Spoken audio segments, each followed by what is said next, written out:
Masturbation is something most people don't openly talk about, yet it's a very real part of life that can have both positive and negative effects, depending on how it's handled. At a basic level, masturbation isn't harmful in itself. It's a natural behavior. But when it becomes excessive or addictive, that's when it starts to turn into a problem. The issue is not the act itself, but how it can affect the mind, the body, and daily life when done too often. One of the first ways it becomes bad is through the way it affects the brain's reward system. Every time someone masturbates, dopamine is released, the brain's pleasure chemical. Over time, the brain can get used to these quick hits of dopamine and start craving it more and more.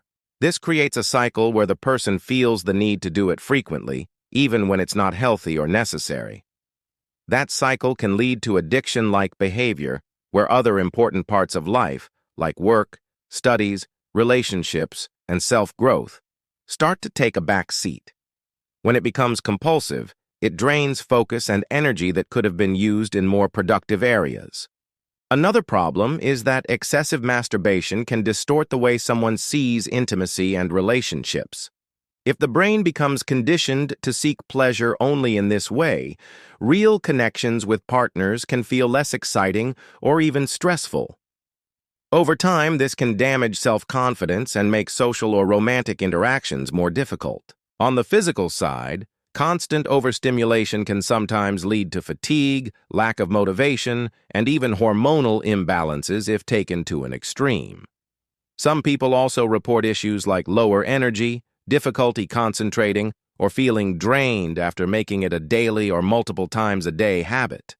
The psychological impact can be even more harmful. Feelings of guilt, shame, or secrecy often build up, which can hurt mental health. When someone feels stuck in this pattern, they may begin to see themselves negatively, lowering self-esteem and creating unnecessary stress.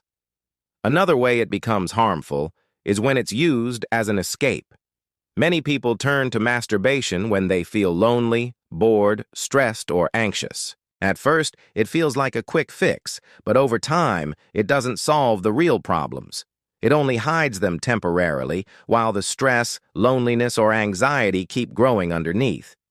This emotional dependency can be just as damaging as the physical side effects. Instead of learning healthier coping skills, the person relies on this one habit, which can trap them in a loop of temporary relief, followed by regret.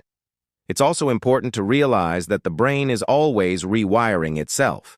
If it's constantly fed with instant gratification, it becomes harder to stay disciplined in other areas of life. Things that require patience, like building a career, learning a new skill, or maintaining strong relationships, can feel less rewarding because the brain is used to quick pleasure.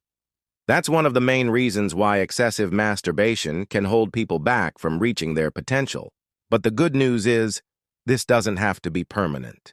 When someone becomes aware of the problem and starts reducing or controlling the habit, the brain begins to reset. Energy comes back, focus improves, and life feels more balanced. The key is moderation, self-control, and understanding the role that this habit plays in life. It's about not letting it dominate or define you. Because in the end, masturbation becomes bad, not because of what it is, but because of how it can take control if left unchecked. And learning to take back that control is what leads to real freedom, confidence, and healthier relationships with yourself and with others.